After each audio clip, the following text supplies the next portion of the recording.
Hello बच्चों, कैसे हो? बढ़िया। आप बढ़िया तो मैं भी बढ़िया। तो देखो बच्चों, आज हमें क्या पढ़ाई करनी है। आज है हमारे पास क्लास 11th का यूनिट नंबर 12 का वीडियो नंबर 57। तो बेटे ये 12वीं यूनिट का 57वां वीडियो है और इससे पहले 56 वीडियो आपको प्ले लिस्ट में भी मिल जाएंगे, नीचे डिस्क्रिप्शन में भी मिल जाएंगे और कुछ समय बाद आई बटन में भी लिंक आ जाएगा, जहां आप यूनिट नंबर 12 को पूरा पढ़ सकते हो, समझ सकते हो और अपने सुंदर से नोट्स बना सकते हो, जो एग्जाम में आपकी बहुत ज़्यादा हेल्प करेंगे। इसी के साथ साथ आपको नीचे डिस्क्रिप्शन में पीडीएफ नोट्स का लिंक भी मिल जाएगा और आप पीडीएफ नोट्स के लिए टेलीग्राम पर भी सर्च कर सकते हो KMD सहारनपुर। तो देखते हैं आज का हमारा टारगेट क्या है। आज बेटे हमें पढ़ना है कार्बनिक अभिक्रियाओं का दूसरा प्रकार। हमने डिस्कस किया था कि कार्बनिक अभिक्रियाएं मुख्य रूप से 4 प्रकार की होती हैं और उनमें से हमने पहले प्रकार की कार्बनिक अभिक्रियाएं पढ़ ली थी, जिन्हें आपने कहा था योगात्मक अभिक्रियाएं। और ये दूसरे प्रकार की अभिक्रिया है प्रतिस्थापन अभिक्रिया, या इंग्लिश में आप लिख सकते हो सब्स्टिट्यूशन रिएक्शन। तो जल्दी से नोटबुक पे अपनी हेडिंग लिख लो नंबर 2 डाल के, प्रतिस्थापन अभिक्रिया, और इंग्लिश में भी लिख लो सब्स्टिट्यूशन रिएक्शन। पोज करके लिख लिया करो। लिख लिया बेटे? ठीक है। तो बेटे हमने हेडिंग लिखी है प्रतिस्थापन अभिक्रिया या सब्स्टिट्यूशन रिएक्शन। इसका मतलब क्या होता है आपको पता होगा। प्रतिस्थापन या सब्स्टिट्यूशन कहते हैं किसी एक वस्तु द्वारा दूसरी वस्तु को हटा देना उसके स्थान से। तो इन अभिक्रियाओं में क्या होता है, अभिकारक के किसी एक हिस्से को या समूह को कोई दूसरा समूह आकर हटा देता है उसके स्थान से। ठीक है, तो ऐसी अभिक्रियाओं को हम कहते हैं प्रतिस्थापन अभिक्रिया या सब्स्टिट्यूशन रिएक्शन। ठीक है, तो यहां आप लिख सकते हो इन अभिक्रियाओं में, यानी प्रतिस्थापन अभिक्रियाओं में, इन अभिक्रियाओं में अभिकारक, इन अभिक्रियाओं में अभिकारक, अभिकारक कह दो या सबस्ट्रेट भी कह सकते हो आप, अभिकारक के किसी ग्रुप को, ग्रुप यानी समूह या हिस्सा, ठीक है, अभिकारक के किसी ग्रुप को किसी दूसरे ग्रुप द्वारा, किसी दूसरे ग्रुप, ग्रुप माने समूह जो अटैक करेगा, किसी दूसरे ग्रुप द्वारा हटा दिया जाता है या विस्थापित कर दिया जाता है। आप ऐसे भी लिख सकते हो हटा दिया जाता है, और ऐसे भी लिख सकते हो कि विस्थापित कर दिया जाता है। कैसे? जैसे एक एग्जांपल लेते हैं। मान लो हमारे पास, यहां लिखता हूं एग्जांपल, मान लो हमारे पास CH3Br है। CH3Br का तो नाम आपको पता ही होगा, CH3 माने मिथाइल, Br माने ब्रोमाइड। तो CH3Br पर जब हम NaOH का रिएक्शन करते हैं सोडियम हाइड्रोक्साइड का, तो सोडियम हाइड्रोक्साइड के रिएक्शन करने से क्या होता है कि ये जो OH नेगेटिव पार्ट है ये यहां अटैक करता है और Br को हटा देता है उसकी जगह से। और Br को जब हटा देगा अपने आप Br की जगह ले लेगा, यानी ये वाला ग्रुप इस दूसरे ग्रुप द्वारा हटा दिया गया है। तो यहां क्या बनेगा, CH3, और Br को तो प्रतिस्थापित कर दिया, किसने प्रतिस्थापित कर दिया, OH ने। तो CH3OH यानी मिथाइल अल्कोहल प्राप्त होगा हमें मुख्य उत्पाद के रूप में, मेन प्रोडक्ट के रूप में। और ये Na यहां अकेला रह गया था और Br को निकाल दिया गया उसकी जगह से। तो Na और Br दोनों आपस में जुड़कर क्या बना लेंगे, NaBr, सोडियम ब्रोमाइड। तो यहां मेन प्रोडक्ट ये है CH3OH, मिथाइल अल्कोहल या मीथेनॉल। तो ऐसी होती है प्रतिस्थापन अभिक्रिया, इसे आप कह सकते हो प्रतिस्थापन अभिक्रिया। अब हमें सीखना है कि ये जो प्रतिस्थापन अभिक्रियाएं हैं ये कितने प्रकार की होती हैं। एक हेडिंग लिखते हैं प्रकार, या आप लिख सकते हो टाइप्स। ठीक है, तो मैं आपको बताता हूं कि आक्रमणकारी अभिकर्मक के आधार पर कि कौन अटैक करेगा। जिस तरह यहां मैं बात करूं ये Na पॉजिटिव और OH नेगेटिव में टूटेगा तो OH नेगेटिव एक न्यूक्लियोफाइल है, नाभिक स्नेही। तो यहाँ नाभिक स्नेही ने अटैक करा किसी स्पीसीज को, किसी ग्रुप को हटाने के लिए। तो ऐसे प्रतिस्थापन अभिक्रिया को मैं कहूंगा नाभिक स्नेही प्रतिस्थापन अभिक्रिया। तो आपको ध्यान रखना है कि प्रतिस्थापन अभिक्रियाओं के प्रकार यदि आप देखते हो आक्रमणकारी अभिकर्मक के आधार पर, तो ये होती हैं 3 प्रकार की। ठीक है, प्रतिस्थापन अभिक्रियाएं कितने प्रकार की होती हैं? 3 प्रकार की होती हैं, ये आपको ध्यान रखना है।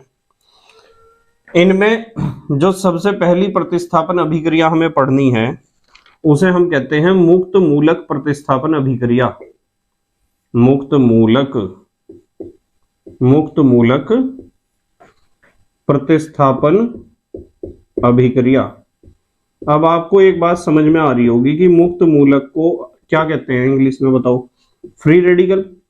तो इसे आप कह सकते हो free radical substitution reaction. Free radical substitution reaction. तो मुक्त मूलक प्रतिस्थापन अभिक्रिया को आप इंग्लिश में कह सकते हो फ्री रेडिकल सब्स्टिट्यूशन रिएक्शन। और इसके नाम से ही आपको पता चल गया होगा कि इसमें आक्रमणकारी अभिकर्मक क्या होगा? मुक्त मूलक। तो यहां आप लिख लो, यहां लिखो आक्रमणकारी अभिकर्मक। आक्रमणकारी अभिकर्मक यानी अटैकिंग रिएजेंट। आक्रमणकारी अभिकर्मक बराबर क्या होगा? मुक्त मूलक यानी फ्री रेडिकल। तो जिन प्रतिस्थापन अभिक्रियाओं में आक्रमणकारी अभिकर्मक मुक्त मूलक होता है, ऐसी प्रतिस्थापन अभिक्रियाओं को हम कहते हैं मुक्त मूलक प्रतिस्थापन अभिक्रिया। जैसे एक एग्जांपल लेते हैं मुक्त मूलक प्रतिस्थापन अभिक्रिया का। हमारे पास CH4 है, CH4, और इसके ऊपर रिएक्शन होता है Cl2 का, क्लोरीन का रिएक्शन हम कराते हैं सनलाइट की प्रेजेंस में। ये लिख दिया H माने सनलाइट। तो क्या होता है सनलाइट की प्रेजेंस में? ये क्लोरीन का समविदलन होता है और समविदलन से क्लोरीन वाले 2 मुक्त मूलक हमें प्राप्त होते हैं, Cl free radical plus Cl free radical. उनमें से एक मुक्त मूलक यहां अटैक करता है, हाइड्रोजन के एक परमाणु को हटा देता है। तो जब कार्बन के पास कितने हाइड्रोजन थे? 4, पर एक Cl आया, 4 में से एक हाइड्रोजन को उसने हटा दिया। तो अब हाइड्रोजन कितने बचे? 3। वो जो हाइड्रोजन निकला है वो एक Cl परमाणु द्वारा हटाया गया है। अब यहां से तो निकाला गया एक हाइड्रोजन को और यहां बच गया एक Cl। वे दोनों आपस में जुड़कर क्या बना लेंगे? HCl। ये रिएक्शन है, पर इस रिएक्शन से हमें स्पष्ट नहीं होता है कि कैसे मुक्त मूलक ने अटैक करा। तो इसके लिए हमें समझना पड़ेगा इसका क्रियाविधि। क्रियाविधि कह दो या मैकेनिज्म कह दो, एक ही बात है। हमें इस रिएक्शन का मुक्त मूलक प्रतिस्थापन अभिक्रिया का मैकेनिज्म समझना पड़ेगा। देखो, मुक्त मूलक प्रतिस्थापन अभिक्रिया फ्री रेडिकल सब्स्टिट्यूशन रिएक्शन का क्रियाविधि क्या है? इसका क्रियाविधि हम समझते हैं 2 स्टेप में। पहला स्टेप क्या होगा? पहले स्टेप में ये तो Cl है और बॉन्ड Cl, ये Cl2 है, और आपको पता है कि इन दोनों के बीच में एक इलेक्ट्रॉन का जोड़ा होगा जिसे हम कहते हैं बॉन्ड पेयर ऑफ इलेक्ट्रॉन। तो सनलाइट की प्रेजेंस में या फिर हाई टेम्परेचर पर इसमें होता है संविदलन, ऐसे बॉन्ड टूटेगा, यानी ये इलेक्ट्रॉन इसके पास और ये वाला इलेक्ट्रॉन इसके पास। तो एक तो Cl मुक्त मूलक ये बना और एक Cl मुक्त मूलक ये बना, 2 Cl फ्री रेडिकल बन गया हमारे पास। सेकंड स्टेप में क्या होता है, ध्यान से समझना जरा। सेकंड स्टेप में जो हमारा CH4 है, इसे मैं लिख सकता हूं ऐसे CH3 बॉन्ड H, ये CH4 है। इसमें क्या होता है, इसमें भी आपको पता है कि इस बॉन्ड में 2 इलेक्ट्रॉन हैं, एक कार्बन का एक हाइड्रोजन का है।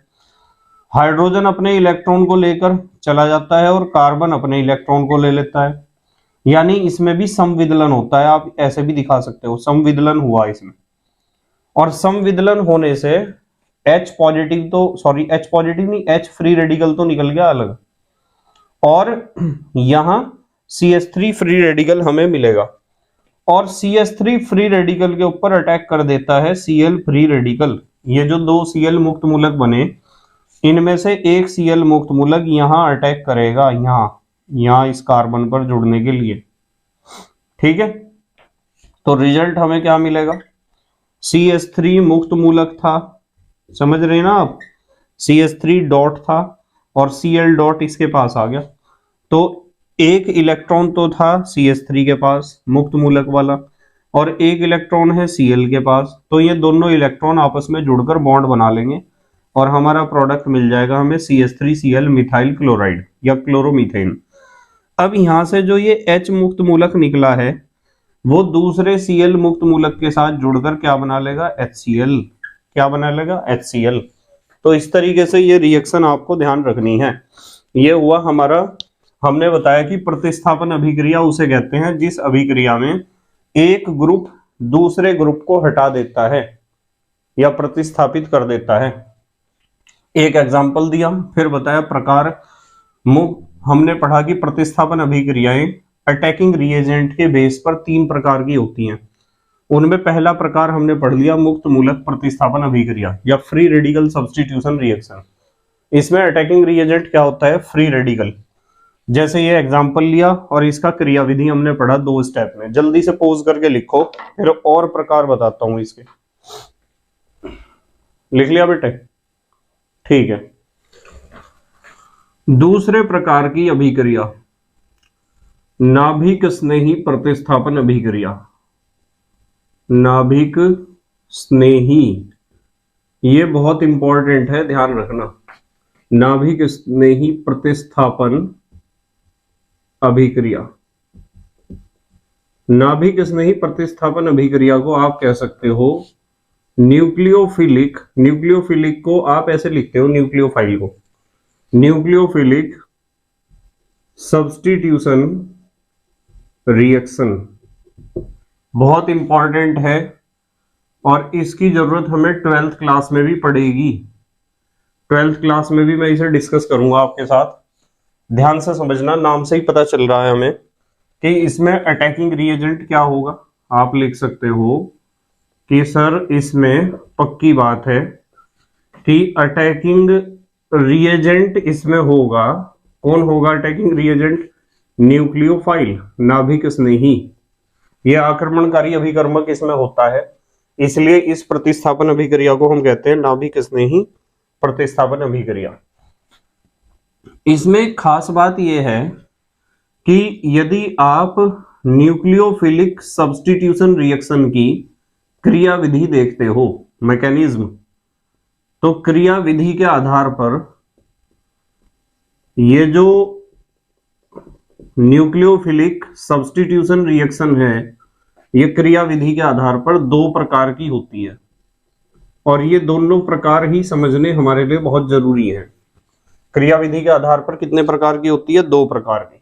ठीक है, इसमें पहले प्रकार को मैं A से लिखूंगा और दूसरे प्रकार को B से। पहला प्रकार है SN2 रिएक्शन। SN2 रिएक्शन, यहां न्यूक्लियोफिलिक, N का मतलब तो न्यूक्लियोफिलिक है, S का मतलब है सब्स्टिट्यूशन यानी प्रतिस्थापन, और 2 का मतलब है कि इसकी कोटि कितनी होगी? 2। ठीक है, तो पूरा नाम यदि हिंदी में लिखना चाहते हो, द्विअणुक नाभिक स्नेही प्रतिस्थापन अभिक्रिया। पूरा नाम इसका बनेगा द्विअणुक नाभिक स्नेही प्रतिस्थापन अभिक्रिया। अब देखो, ध्यान से समझना पड़ेगा, बिल्कुल अपना ध्यान यहां लगाओ, क्योंकि इस टॉपिक को समझना बहुत जरूरी है आपके लिए और इंपॉर्टेंट टॉपिक है, इंपॉर्टेंट। ठीक है, SN2 रिएक्शन का मतलब समझ में आया आपको? SN2 रिएक्शन का मतलब, SN2 का मतलब होता है कि, वैसे तो मैं सारी बात क्लियर करूंगा ही आपको, पर यहां इसे पढ़ना आना चाहिए। ठीक है, इसकी कोटि 2 है, न्यूक्लियोफिलिक सब्स्टिट्यूशन रिएक्शन है, नाभिक स्नेही प्रतिस्थापन अभिक्रिया है, यानी आक्रमणकारी अभिकर्मक इसमें न्यूक्लियोफाइल होगा। ठीक है, तो सबसे पहली बात तो मैं बताता हूं कि इसकी जो कोटि होती है ना, कोटि वो होती है इसकी 2, यानी SN2 रिएक्शन की कोटि 2 होती है।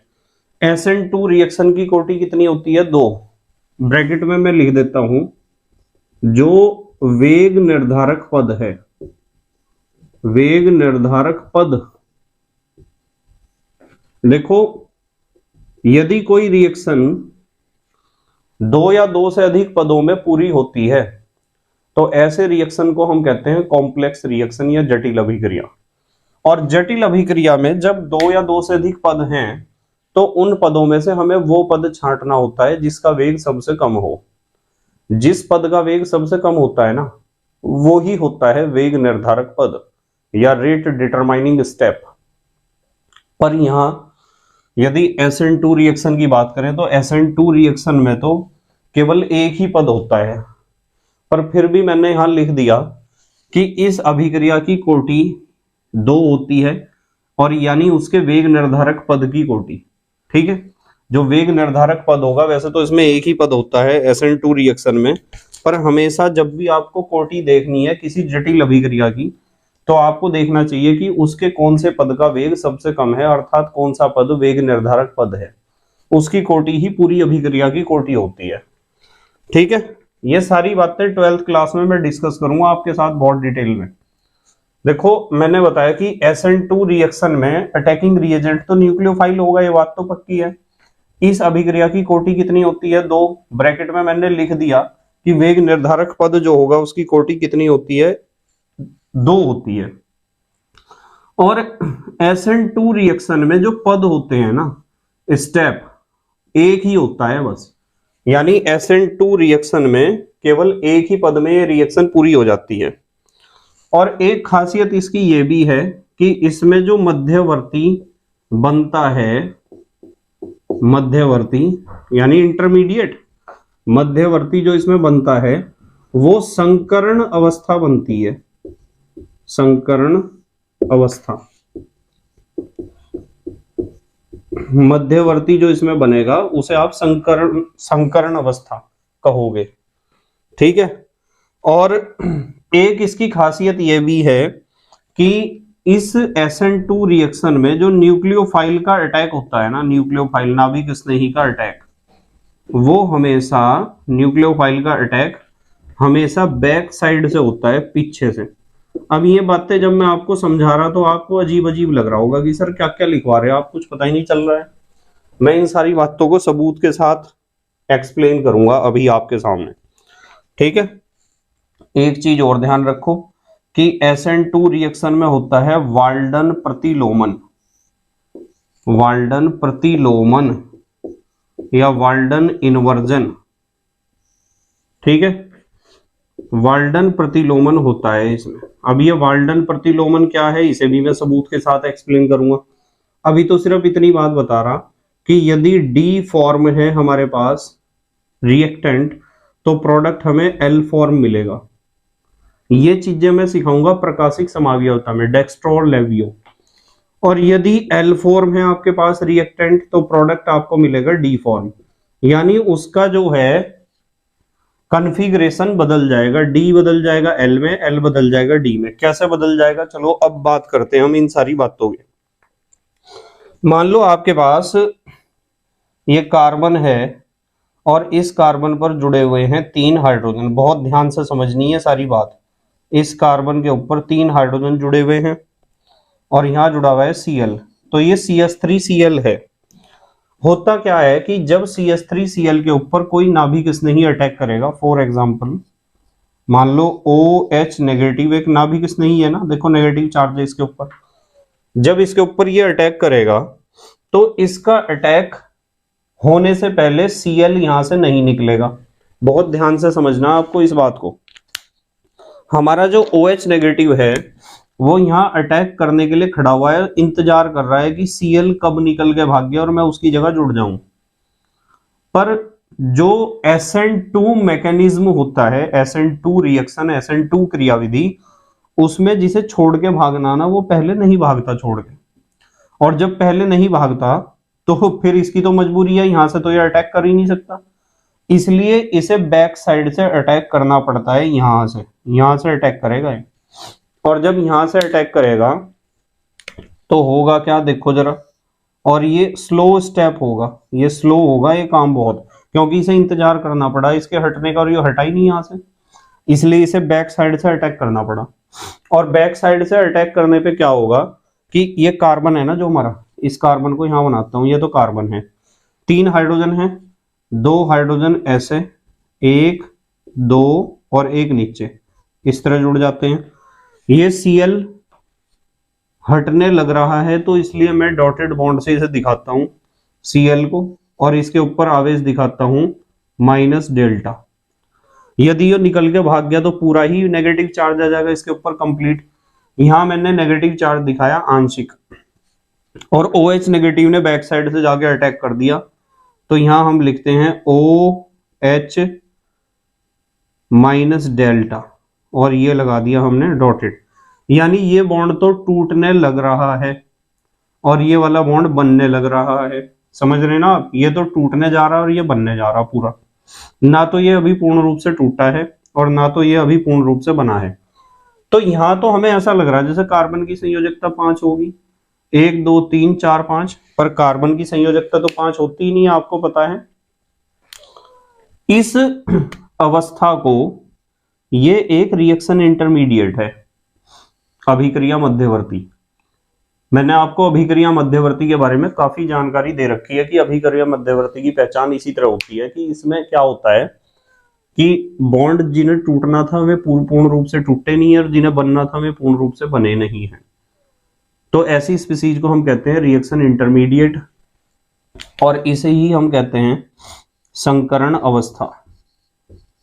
ये संकरण अवस्था है रिएक्शन इंटरमीडिएट इसमें, ठीक है। नहीं तो यदि ये स्थायी होता ना, ये स्थायी होता, कार्बन के तो 5 बॉन्ड हो ही नहीं सकते हैं, फिर क्या होगा, फिर एक फास्ट प्रोसेस होगा इसमें कि ये जो आपका Cl नेगेटिव है वो निकल के चला जाएगा यहां से, और ये OH रह जाएगा साथ में। तो ये OH है ना, ये तो हमारा हो गया OH बॉन्ड, ये कार्बन है, और 3 हाइड्रोजन इसके पास रह जाएंगे, 1 हाइड्रोजन यहाँ, 1 यहाँ, 1 यहाँ, इस तरीके से, और निकल के कौन चला गया, Cl नेगेटिव, जिसे छोड़ना था।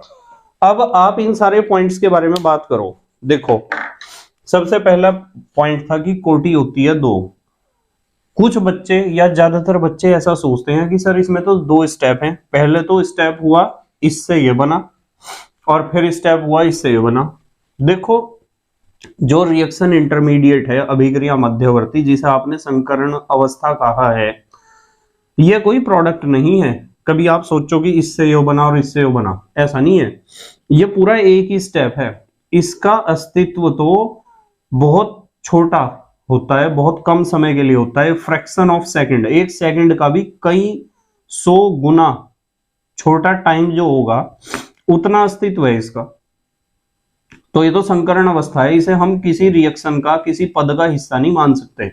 ये तो समझाने के लिए यहां बताया है आपको कि भाई ये इसने इसके साथ रिएक्शन करी तो प्रोडक्ट तो यही बना, बीच में संकरण अवस्था बनी। इसके हिसाब से या इसके आधार पर आप बिल्कुल भी ऐसा नहीं कहोगे कि SN2 रिएक्शन 2 पदों में पूरी होती है, नहीं, पद तो इसमें एक ही है, ये पूरा एक ही स्टेप है।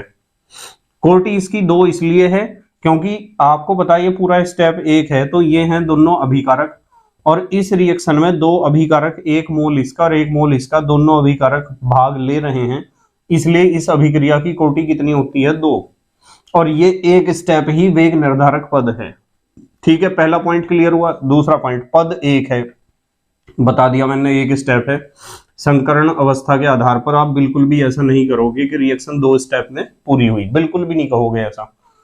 तीसरे नंबर पे मैंने आपको सिखाया कि इसमें मध्यवर्ती बनता है जिसे संकरण अवस्था कहते हैं, ये है वो मध्यवर्ती रिएक्शन इंटरमीडिएट संकरण अवस्था। आ गया समझ में?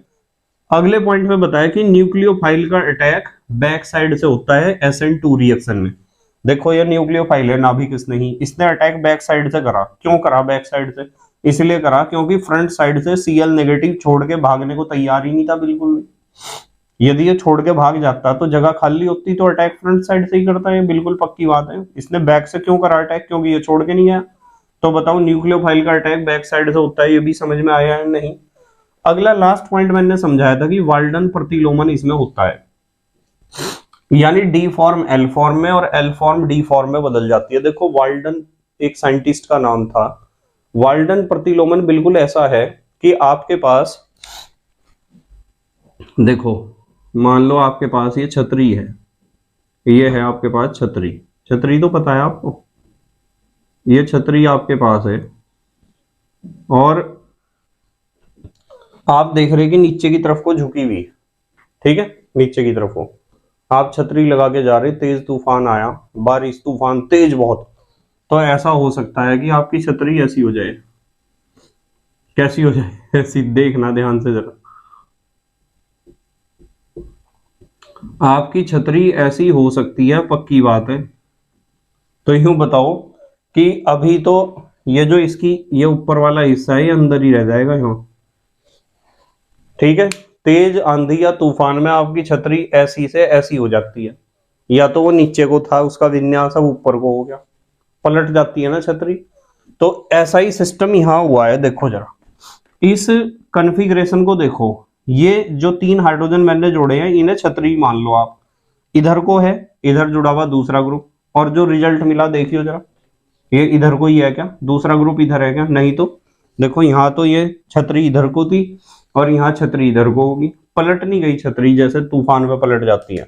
तो यदि ये कॉन्फ़िगरेशन हमारा डी फॉर्म है, कैसा है? डी फॉर्म, तो रिजल्ट आपको जो मिलने जा रहा है वो एल फॉर्म होगा, इसका उल्टा होगा।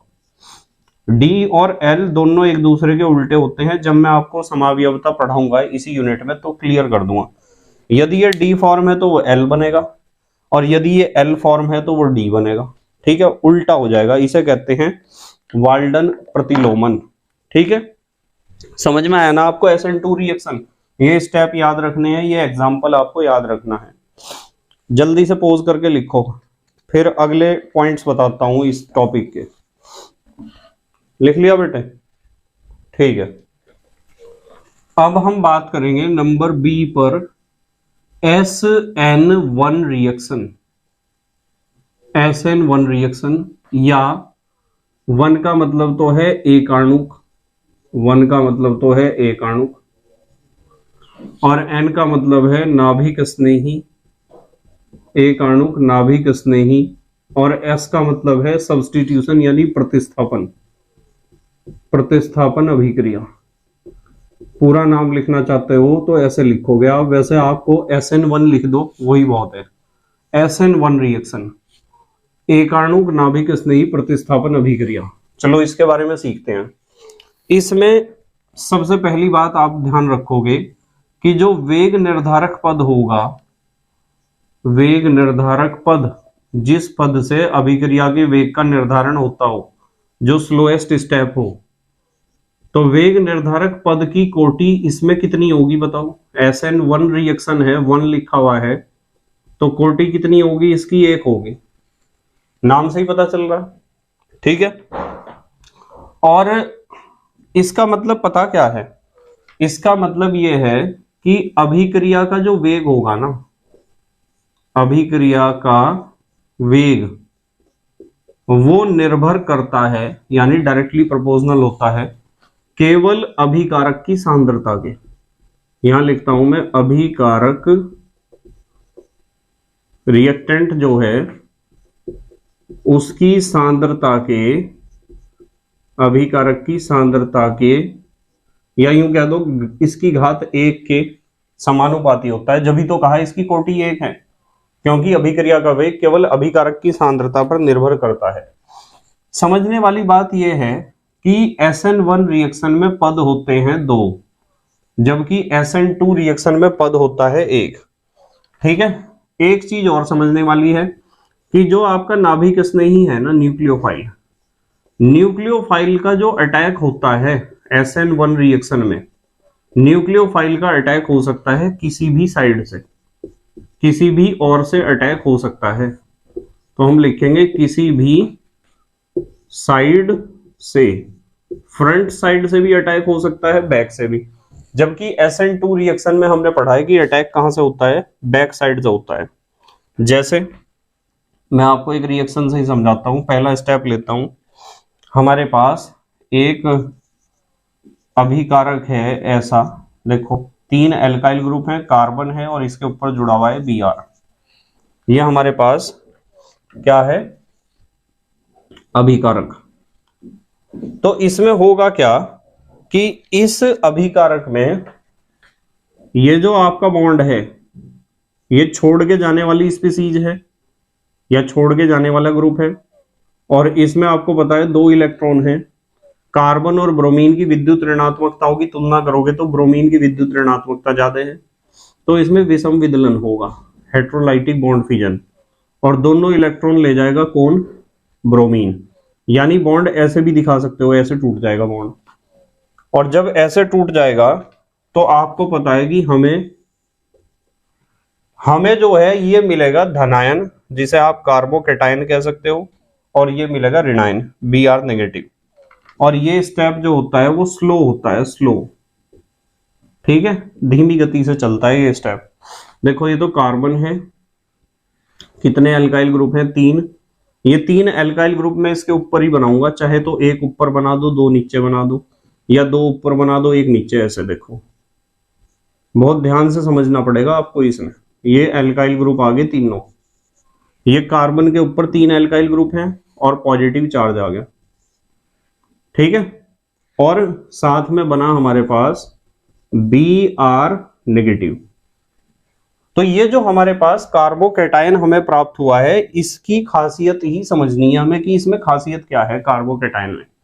इस कार्बोकैटायन को जब आप देखते हो तो आपको एक बात दिखाई दे रही होगी कि इसमें सिग्मा बॉन्ड 3 है, 3 सिग्मा बॉन्ड है, तो 3 ही कक्षक संकरण की क्रिया में हिस्सा ले रहे होंगे। उनमें से एक कक्षक S का होगा 2 P के, तो मैं यहां लिखता हूं कि sp2, 3 कक्षक होंगे ना, 1 और 2 3, sp2 संकरित, sp2 संकरित है ये कार्बोकैटायन। लिख दो कार्बो कैटायन या कार्ब धनायन। कार्ब धनायन जो हमें प्राप्त हुआ है उसका संकरण sp2 है। और जब sp2 संकरण है तो इसकी संरचना कैसी होगी, इसकी आकृति कैसी होगी, इसकी ज्यामिति कैसी होगी, समतलीय त्रिकोणीय ही तो होगी, ट्राइगोनल प्लेनर। तो त्रिकोणीय समतल या समतलीय ट्राइगोनल प्लेनर स्ट्रक्चर इसका होगा। और ये बहुत मायने रखता है कि इसका स्ट्रक्चर जो समतलीय है, इससे सर हमें क्या फायदा होगा, समतलीय संरचना के बारे में हम क्यों पढ़ रहे हैं, क्या फायदा होगा हमें इससे, इससे क्या फायदा होगा देखो मैं बताता हूं। जब स्ट्रक्चर ऐसा होता है ना, प्लेनर, ये प्लेनर स्ट्रक्चर ऐसा है, कार्बन और ये तीनों एल्काइल ग्रुप ये बोर्ड के ऊपर चिपके हुए बिल्कुल ऐसे, जैसे मेरा हाथ चिपका हुआ, इसे कहते हैं प्लेनर स्ट्रक्चर। अब इसके ऊपर मान लो एक न्यूक्लियोफाइल को अटैक करना है। हमें पता है कि पहले स्टेप में क्या हुआ, जो हमारा अभिकारक था उसमें हुआ हेट्रोलाइटिक बॉन्ड फिजन, विषम विदलन हुआ, और विषम विदलन से एक हमें कार्बोकैटायन मिला, एक Br नेगेटिव मिल गया। कार्बोकैटायन में हमने देखा कि इसका स्ट्रक्चर तो प्लेनर है, संरचना इसकी समतलीय है, ऐसे ही है जैसे मेरा हाथ है, यूं बोर्ड के ऊपर चिपका हुआ, 5 उंगलियां बोर्ड के ऊपर चिपकी हुई हैं। इसी तरीके से इसका स्ट्रक्चर होता है, इसका, इस कार्बोकैटायन का। अब मान लो OH नेगेटिव एक न्यूक्लियोफाइल है जो इसके ऊपर अटैक करना चाहता है, तो इसके ऊपर वो कहीं से भी अटैक कर सकता है, फ्रंट साइड से ऐसे अटैक करेगा। यानी ये तो तीनों बॉन्ड चिपके हुए हैं, वो बाहर से आएगा और बोर्ड के ऊपर ऐसे अटैक कर सकता है, खुली जगह पड़ी हुई, कोई दिक्कत नहीं है। और वो बैक साइड से भी अटैक कर सकता है, यानी बोर्ड के पिछली तरफ से भी अटैक कर सकता है, क्योंकि तीनों बॉन्ड तो प्लेन में है बिल्कुल। तो उस न्यूक्लियोफाइल OH नेगेटिव को अटैक करने के लिए 2 जगह मिली हुई है, या तो वो यहां से अटैक करेगा, आपकी तरफ से आएगा और बोर्ड में घुस जाएगा, यहां से अटैक करेगा, या फिर इस बोर्ड की पिछली तरफ से, दीवार के पिछली तरफ से आएगा और फिर अटैक करेगा। 2 जगह तो है ही उसके पास अटैक करने की, तो वो दोनों जगह से अटैक कर सकता है। इसीलिए यहां मैंने लाइन लिखी है, न्यूक्लियोफाइल का अटैक किसी भी साइड से हो सकता है। तो स्टेप नंबर सेकंड में मैं इस बात को समझाऊंगा कि कैसे। देखो हमारे पास ये है, बीच में लिखता हूं इसे मैं, ये कार्बोकेटाइन बना रहा मैं बीच में, देखो ये लगा दिए मैंने इसके ऊपर एल्काइल ग्रुप। अब हम यहां अटैक दिखाएंगे, बैक साइड से अटैक तो मैं इधर से दिखाऊंगा। OH नेगेटिव एक न्यूक्लियोफाइल है जो अटैक कर सकता है बैक साइड से, ठीक है, बैक साइड अटैक। और बैक साइड अटैक से क्या होगा कि बैक साइड अटैक जब ये करेगा, देखो दूसरा मार्कर लेता हूं, देखो ये यहां से इस जगह अटैक करेगा। बैक साइड अटैक का मतलब समझो, कभी आप सोच रहे इधर को ये अटैक कर गया, इधर को अटैक मैंने दिखाया, ये बैक साइड अटैक का मतलब घूम के पीछे गया, बोर्ड के पीछे से इधर को अटैक करा इसने, इधर को, समझ रहे, इधर को अटैक करा, इसे कहते हैं बैक साइड अटैक। और बैक साइड अटैक से हमें जो प्रोडक्ट मिलेगा, OH तो यहां जुड़ गया, ये जोड़ दिया मैंने OH और सिंगल बॉन्ड कार्बन, और ये 3 एल्काइल ग्रुप ऐसे जुड़े हुए हैं इसके ऊपर। अब ये OH तो है बोर्ड के पल्ली तरफ, कार्बन है बोर्ड के ऊपर, और तीनों एल्काइल ग्रुप बाहर को निकल गए, यूं बोर्ड से बाहर निकल गए, फूल सा खिल गया एक तुम्हारी तरफ, ठीक है, समझ में आई ना बात। इसी तरीके से आप फ्रंट साइड अटैक भी दिखा सकते हो। Front side attack, OH negative आया, OH नेगेटिव, और इसे मैं कहता हूं फ्रंट साइड अटैक। और फ्रंट साइड अटैक जब भी होगा तो आपको पता कि फ्रंट साइड का मतलब ऐसे जाएगा, OH ऐसे, ठीक है, और ऐसे जाएगा, तो इसे हम दिखा सकते हैं कैसे, देखो मैं बताता हूं, यहां से दिखा सकते हैं कि इधर से अटैक करेगा ये है फ्रंट साइड बाहर की तरफ, और ये गया था पिछली तरफ से, बोर्ड के पिछली तरफ से गया था। तो होगा क्या, ये तो हमारे 3 एल्काइल ग्रुप हैं, R R R, और ये है कार्बन, और यहां जुड़ गया ये आपका OH, ये प्रोडक्ट बनेगा। तो इन दोनों प्रोडक्ट को देखो तो सही, क्या खासियत है इन प्रोडक्ट्स की। खासियत यह है कि इसमें OH तो बोर्ड के परली तरफ है और तीनों एल्काइल ग्रुप बाहर हैं, इसमें तीनों एल्काइल ग्रुप बोर्ड के परली तरफ है, OH है बाहर निकला हुआ, कार्बन तो बोर्ड में ही है। तो यदि मैं आपको कहूं कि ये हमारे पास प्रोडक्ट L फॉर्म है, यानी लेवियो रोटेटरी है, तो ये D फॉर्म होगा। और आपको ध्यान रखना है कि जो हम SN1 मैकेनिज्म या SN1 रिएक्शन पढ़ते हैं, उसमें जब आधा अटैक बैक साइड से और आधा फ्रंट साइड से हो सकता है, कुछ अटैक बैक से होंगे कुछ फ्रंट से, तो L फॉर्म प्रोडक्ट भी 50% हमें मिलता है और D फॉर्म प्रोडक्ट भी हमें 50% मिलता है। ये चीज ध्यान रखनी है आपको, ठीक है, ध्यान रखोगे ना। तो ये है, देखो मैं दोबारा एक्सप्लेन कर रहा, इस बात को देख लो ध्यान से। SN1 मैकेनिज्म या SN1 रिएक्शन में वेग निर्धारक पद की कोटि कितनी होती है, 1। देखो यहां जो है ये पहला स्टेप है, ये दूसरा स्टेप है। पहला स्टेप स्लो है, इसलिए पहले स्टेप को ही मैं कहूंगा कि यही वेग निर्धारक पद है। और इस स्टेप में यूं देखो कितने अणु हिस्सा ले रहे हैं, सिर्फ एक CR3Br, सिर्फ ये एक अणु हिस्सा ले रहा है, इसलिए स्लो स्टेप की कोटि 1 है, तो पूरे रिएक्शन की कोटि 1 ही होगी।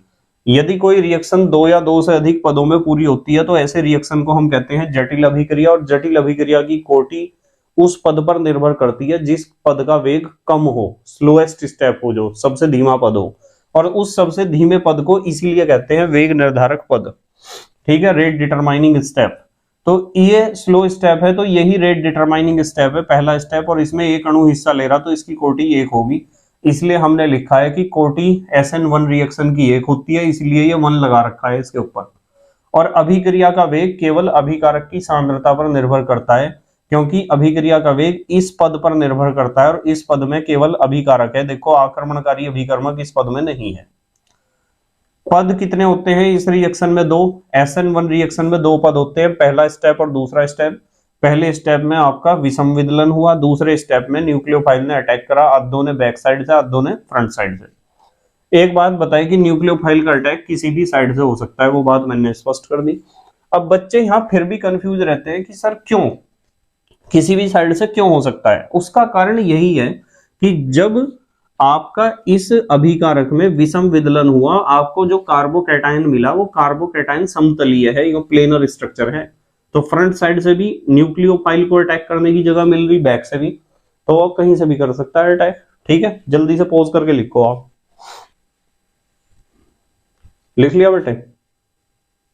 ठीक है, एक हेडिंग लिख लो, नोट। एक इंपॉर्टेंट बात समझाता हूं, फिर बताऊंगा तीसरे तरह की सब्स्टिट्यूशन रिएक्शन को, तीसरे तरह की सब्स्टिट्यूशन रिएक्शन को बताऊंगा। अभी हम एक चीज समझेंगे कि यदि मैं कह दूं कि मेरे पास SN2 रिएक्शन है, SN2 रिएक्शन और SN1 रिएक्शन है, तो इनमें मुख्य अंतर क्या होता है? तो इनका एक अंतर समझ लो आप। वैसे तो मैंने दोनों समझा ही दिए पूरे डिटेल में। आपका एक बात आपको ध्यान रखनी है कि जो आपका विन्यास है, कॉन्फ़िगरेशन है अभिकारक का, उस विन्यास का पूर्ण प्रतिलोमन हो जाता है। पूर्ण प्रतिलोमन यानी विन्यास बिल्कुल उलट जाता है, जिसे आपने कहा था वाल्डन प्रतिलोमन या वाल्डन इन्वर्जन। ठीक है, इसका मतलब यह होता है कि डी फॉर्म यदि रिएक्टेंट है तो प्रोडक्ट एल फॉर्म मिलेगा, और यदि आपका रिएक्टेंट एल फॉर्म है तो प्रोडक्ट आपको मिलेगा डी फॉर्म, जिस तरह छतरी उलट जाती है। ठीक है, जबकि यहां आपको 50% तो मिलेगा डी और 50% आपको मिलेगा एल फॉर्म। समझ में आ रही ना बात? 50% तो डी फॉर्म मिलेगा और 50% एल फॉर्म। ये इन दोनों का मिक्सचर मिलेगा आपको, मिक्सचर या मिश्रण, जिसे आप कह सकते हो रेसिमिक मिश्रण, रेसिमिक मिश्रण भी कह सकते हो।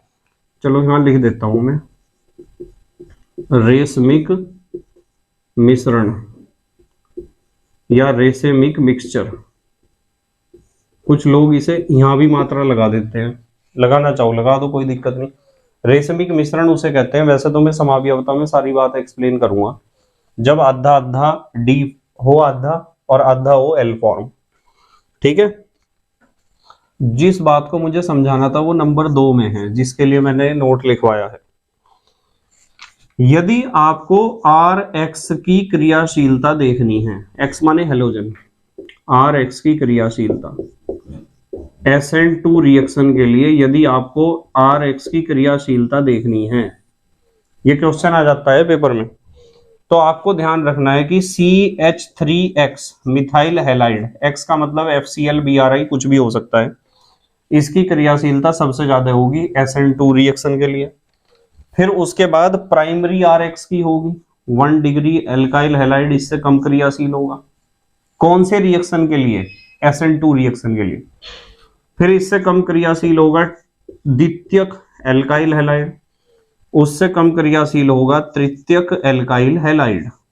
ये सीक्वेंस आपको याद रखना है। ठीक है, और यदि मैं हेलोजन की बात करूं ना कि ये X जो आप लिख रहे हैं सर, इस X, ये X भी तो बदल सकता है, तो X की क्रियाशीलता में ध्यान रखना कि I सबसे ज्यादा क्रियाशील होगा यदि X की जगह I आ जाए, फिर Br, फिर Cl और सबसे कम क्रियाशील F। ये अब सवाल तो खड़ा हुआ होगा दिमाग में आपके जरूर कि सर क्यों लिखवा रहे हैं आप ऐसा, मतलब आप किस आधार पे कह रहे हैं कि CH3X की क्रियाशीलता सबसे ज्यादा होगी। मैं बता रहा किस आधार पे मैं कह रहा हूं, ध्यान से समझना। आपको पता है CH3, लो CH3 और X। सबसे पहले तो मैं चलो इसकी बात बताता हूं कि मैंने आयोडीन को सबसे ज्यादा क्रियाशील क्यों मानना। यदि यहां आयोडीन है हेलोजन की जगह, तो आयोडीन की विद्युत ऋणात्मकता सबसे कम है, सबसे पहले छोड़ के भागने को तैयार हो जाएगा। ये जो लीविंग ग्रुप है, जो छोड़ के जिसे जाना है, वो जितना कमजोर है, इलेक्ट्रोनेगेटिविटी इसकी सबसे कम होती है ना, पता है ना। FCl BRI में फ्लोरीन का विद्युत ऋणात्मकता सबसे ज्यादा है, आयोडीन का सबसे कम है। तो जिसका इलेक्ट्रोनेगेटिविटी सबसे कम है वो तो सबसे पहले छोड़ के भागने को तैयार होगा। इसलिए हमने कहा है कि आयोडीन, यदि X की जगह आयोडीन आ जाए तो रिएक्शन बहुत बढ़िया दिखाएगा ये कंपाउंड जो भी है रिएक्टेंट, ठीक है। और यदि मैं कह दूं कि I की जगह हम फ्लोरीन लगा रहे हैं, फ्लोरीन, तो बताओ फ्लोरीन छोड़ के भागने को तैयार ही नहीं होगा।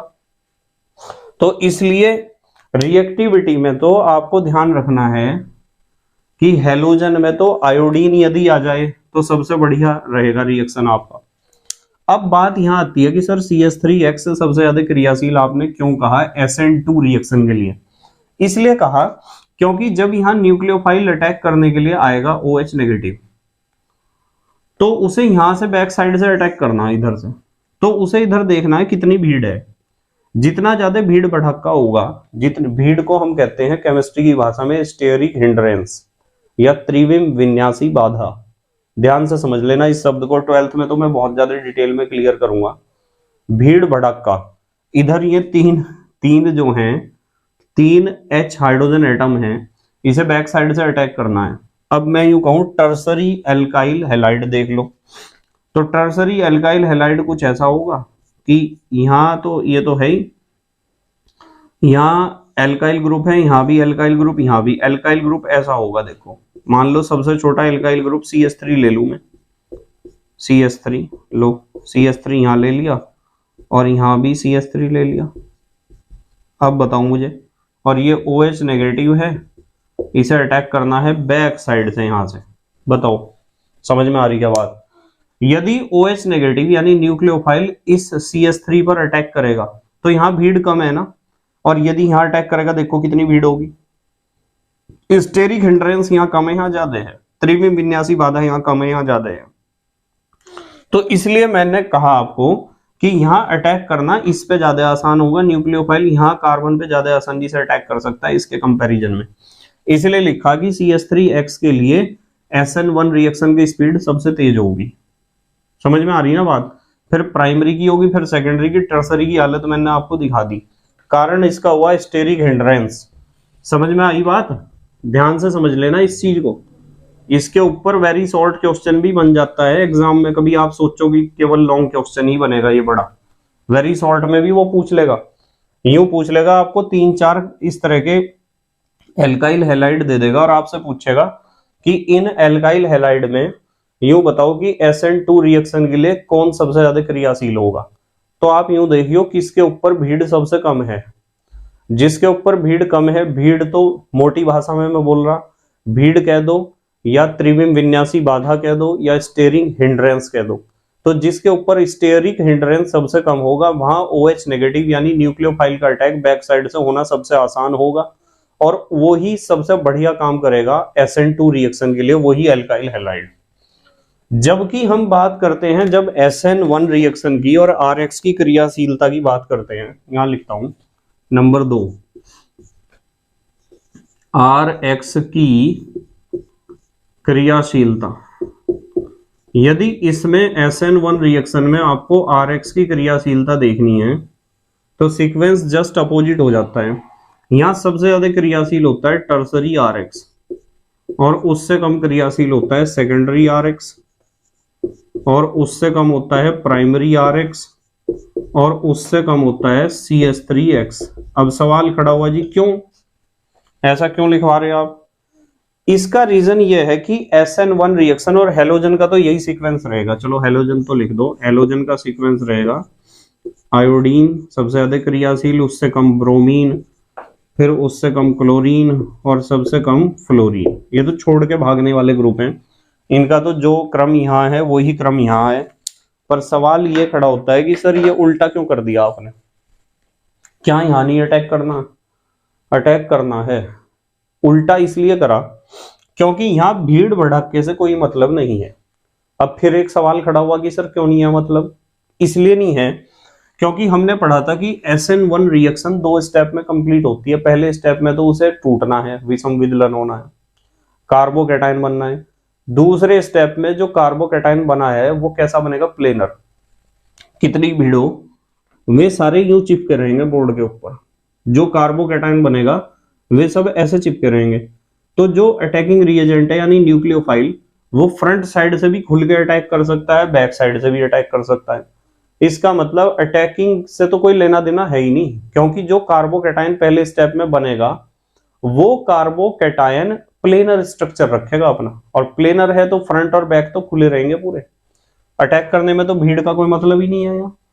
यहाँ मतलब यह है कि वो जो कार्बोकैटायन पहले स्टेप में बन रहा है, जो रेट डिटरमाइनिंग स्टेप है, वो पहला स्टेप है, वो कार्बोकैटायन के बनने के चांस किसके ज्यादा हैं? इनमें से कार्बोकैटायन के बनने के चांस किसके ज्यादा हैं? उस कार्बोकैटायन के बनने के चांस ज्यादा होंगे जो बनने के बाद ज्यादा स्टेबिलिटी महसूस करेगा। अब देखो यहां मैंने लिखा टर्सरी आरएक्स, टर्सरी आरएक्स की बात कर रहा मैं। देखो CH3 एक, दूसरा CH3, तीसरा CH3, और ये जुड़े हुए कार्बन के ऊपर एक तो टर्सरी कार्बोकैटायन तो ऐसा होगा। अब बात कर रहा CH3X की। देखो CH3 बनाता हूं, समझा रखी आपको सारी चीजें, भले ही आप भूल जाते हो हनुमान जी की तरह सब कुछ। हनुमान जी भी भूल जाते थे सब कुछ, जो कुछ पढ़ाया सब भूल गए, मुश्किल से उन्हें याद दिलवाया, जब जाके मैं उड़ना सीखे फिर दोबारा। ठीक है, तो मुझे ये बताओ कि यदि मैं पूछूं कि हाँ कार्बोकैटायन है क्या, आप कहोगे कि हाँ सर है, कार्बोकैटायन है। मैं पूछ रहा हूं इनमें से ज्यादा स्टेबल कौन सा है, तो कुछ बच्चे तो यही खोगे कि सर समझ में ही नहीं आ रहा कौन सा ज्यादा स्टेबल है। पर जो बच्चे रेगुलर पढ़ते हैं, प्लेलिस्ट के अनुसार पढ़ते हैं, अपने हाथ से नोट्स बनाते हैं पढ़ते हुए, सबसे अच्छा तरीका यही होता है कि पढ़ते हुए नोट्स बनाओ। उन्हें पता है कि ये प्लस आई इफेक्ट दिखाते हैं एल्काइल ग्रुप, तो इलेक्ट्रॉन को इधर को धक्का दे रहे, इधर को धक्का दे रहे, इधर को धक्का दे रहे। जब तीन बॉन्ड इलेक्ट्रॉन इधर को सरक रहे, नेगेटिव चार्ज इधर को सरक रहा, तो ये पॉजिटिव चार्ज कार्बन के ऊपर घटेगा या नहीं घटेगा? और जब कार्बन के दुखों को माने पॉजिटिव चार्ज को ये तीनों घटा रहे, तो पॉजिटिव चार्ज घटने से स्टेबिलिटी बढ़ेगी, तो ये ज्यादा स्टेबल है कार्बोकैटायन। और यहाँ देखियो, यहाँ तो इस कार्बन के ऊपर जो पॉजिटिव चार्ज है, जो कार्बन का दुख है, उसे कम करने के लिए ये तैयार ही नहीं है। इसका दुख तो बरकरार रहेगा, और दुख बरकरार रहेगा तो इसे शांति थोड़ा ही मिलने वाली, तो ये कहां से स्थायी हो जाएगा जब इसे शांति ही नहीं मिल रही है। और इसकी पॉजिटिव चार्ज को, दुखों को कम करने के लिए तीन तीन है यहाँ खड़े हुए, तो ये तो इसके दुखों को कम करेंगे, और दुखों को, समस्या को, दिक्कत को, परेशानी को कम करेंगे, तो इसका पॉजिटिव चार्ज घटाएंगे तो इसकी स्टेबिलिटी तो बढ़ेगी। तो टर्सरी एल्काइल हैलाइड ज्यादा स्टेबल होता है यदि कार्बोकैटायन की बात करें, इससे बनने वाला कार्बोकैटायन ज्यादा स्टेबल होगा, और इससे बनने वाला कार्बोकैटायन सबसे कम स्टेबल होगा। और जो जितना ज्यादा स्टेबल होगा ना कार्बोकैटायन, उसके बनने के चांस उतने ही ज्यादा होंगे, वो उतना खुशी खुशी समर्पित हो जाएगा उस क्रिया में। समझ में आ रही ना बात? तो इसलिए ये फैक्टर यहां काम करता है, ध्यान से समझ लेना। समझ में आ गई ना बात? बस जल्दी से पॉज करके लिखो आप, फिर अगली बात बताता हूं आपको। पॉज करके लिखो बेटे, लिख लिया? ठीक है। तीसरे नंबर पर हमें प्रतिस्थापन अभिक्रिया में पढ़नी है SE reaction. SE reaction, SE reaction को आप कह सकते हो, E माने इलेक्ट्रॉन स्नेही, S माने सब्स्टिट्यूशन। इलेक्ट्रॉन स्नेही प्रतिस्थापन, सब्स्टिट्यूशन को क्या कहते हैं? प्रतिस्थापन अभिक्रिया। इलेक्ट्रॉन स्नेही प्रतिस्थापन अभिक्रिया, SE रिएक्शन। बहुत बढ़िया बात बताऊंगा आपको, यदि आपका दिमाग है पढ़ाई में। एक बात तो आपको समझ में आ गई होगी कि इसमें जो अटैकिंग रिएजेंट होता है, आक्रमणकारी अभिकर्मक, अटैकिंग रिएजेंट क्या होगा इसमें बताओ? अटैकिंग रिएजेंट, इसमें अटैकिंग रिएजेंट होगा इलेक्ट्रोफाइल।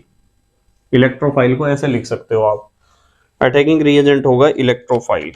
ठीक है, मैं आपको एक बात बताना चाहता हूं कि यदि किसी SE रिएक्शन की कोटि 1 है, यदि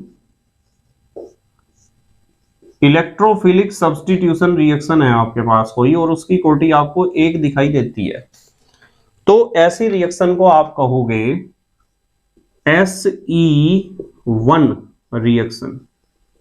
क्या कहोगे? SE1 reaction. यदि उस अभिक्रिया की कोटि 1 आपको पता है कि इसकी कोटि 1 है, और आप अपनी नॉलेज के लिए एक बात समझो कि ये जो SE रिएक्शंस है ना, ये एलिफेटिक कंपाउंड्स में हो सकती हैं, एलिफेटिक कंपाउंड्स। एसई रिएक्शन कहां होती हैं? एलिफेटिक कंपाउंड्स यानी खुली श्रृंखला यौगिकों में। पर एक बात समझने वाली है कि ये बहुत कम देखने को मिलेंगी आपको, दुर्लभ है, रेयर, शायद ही कहीं देखने को मिले। तो इसलिए जब भी हम एसई रिएक्शन को समझते हैं तो हम किसी भी खुली श्रृंखला यौगिक यानी एलिफेटिक कंपाउंड का एग्जाम्पल नहीं लेते हैं, क्योंकि एलिफेटिक कंपाउंड में बहुत ही कम, ना के बराबर देखने को मिलती है, कहीं नहीं मिलने की आपको देखने को। तो इसलिए इसे पढ़ने का ही कोई फायदा नहीं है, ठीक है। इसलिए हमारा जो एनसीईआरटी सिलेबस है उसमें भी इसका कोई जिक्र नहीं है, मैंने यहां लिख दिया आपको। पर यदि कोटि हो 2, यदि एसई रिएक्शन की कोटि कितनी हो? 2 हो। एसई रिएक्शन की कोटि कितनी हो? 2। तो आप इसे क्या कहोगे बताओ? SE2 रिएक्शन, ठीक है। और ये आपको देखने को मिलती है एरोमेटिक कंपाउंड्स में। यहां लिख देता हूं कहां देखने को मिलती है? एरोमेटिक कंपाउंड्स यानी बेंजीन रिंग वाले कंपाउंड्स। और एक बात बताऊं, बेंजीन रिंग वाले कंपाउंड में सबसे ज्यादा यही रिएक्शन होती है। समझाऊंगा ना जब एरोमेटिक में पढ़ाऊंगा मैं बेंजीन को। मैं यहां लिख देता हूं बहुत सामान्य, यानी बहुत ज्यादा आपको देखने को मिलेगी, सारा यही रिएक्शन देखने को मिलेगा आपको बेंजीन के ऊपर। इसलिए इसका ही एग्जाम्पल डिस्कस किया जाता है, क्योंकि इसके पाए जाने की संभावना सबसे ज्यादा है। दोबारा समझो इस बात को, मैंने आपको क्या समझाया? मैंने आपको समझाया कि एसई रिएक्शन या इलेक्ट्रॉन स्नेही प्रतिस्थापन अभिक्रिया तीसरा प्रकार है।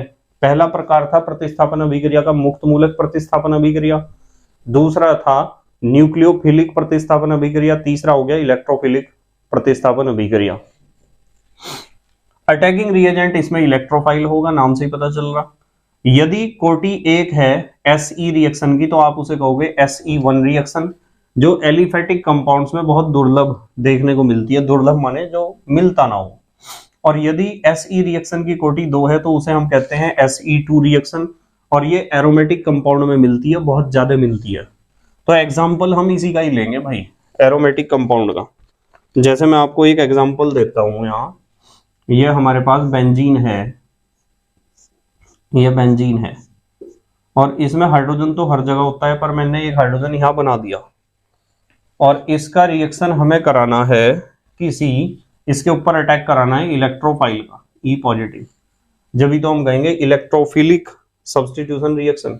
तो इलेक्ट्रोफाइल का जब अटैक कराओगे, चलो इन बॉन्ड्स को ऐसा बनाता हूं जिससे आपकी समझ में आ जाए आसानी से। तो क्या होगा, इसे इलेक्ट्रॉन्स की जरूरत है, तो ये पाई बॉन्ड के दोनों इलेक्ट्रॉन इसे मिल जाएंगे ऐसे, और इसे मिल जाएंगे जब पाई के इलेक्ट्रॉन, तो स्थिति क्या बनेगी? स्थिति ऐसे बनेगी कि यहां S तो था ही और E भी आ गया, ठीक है। S तो था ही और E भी आ गया, और H यहां से छोड़ के भाग जाएगा, फिर H तो H पॉजिटिव के फॉर्म में निकल जाएगा ना। तो रिजल्ट ही लिखो पहले, फिर मैकेनिज्म बाद में समझाता हूं आपको। होगा क्या कि ये E तो आ जाएगा ऊपर, जो इलेक्ट्रोफाइल जिसने अटैक किया वो तो जुड़ जाएगा, और हमारा जो H पॉजिटिव है, जो लीविंग ग्रुप है, वो छोड़ के यहां से भाग जाएगा। तो यहां आपको ध्यान रखना है कि अटैक करने वाला कौन है? इलेक्ट्रोफाइल। इसे इलेक्ट्रॉन का ट्रांसफर दिखाया हमने इधर। आप यदि इसे ऐसे दिखाओगे ना, देखो आप यदि ऐसे दिखाओगे कि हाँ इसने अटैक करा, H को हटा दिया, अपने आप जगह ले ली, तो आप ऐसे भी दिखा सकते हो, ठीक है। पर तीर के निशान से हम इलेक्ट्रॉन के ट्रांसफर को दिखाते हैं ज्यादातर, कि इलेक्ट्रॉन कहां से कहां गया। इसलिए हमें तीर के निशान से इलेक्ट्रॉन के ट्रांसफर को दिखाना चाहिए। यहां से ये पाई इलेक्ट्रॉन इसके पास गए, जिसकी वजह से ये जुड़ गया यहाँ, और इसे यहां से छोड़ के जाना पड़ गया, ठीक है। अपने इलेक्ट्रॉन दे के चला गया H पॉजिटिव के फॉर्म में, अपने इलेक्ट्रॉन दे के गया ये, ठीक है। कैसे दे के गया मैं सारी बात समझाऊंगा आपको मैकेनिज्म में। आप हेडिंग लिख लो, मैकेनिज्म, क्रियाविधि। मैकेनिज्म में आपको सारी बातें समझ में आ जाएंगी कैसे। मैकेनिज्म में सबसे पहले क्या होगा?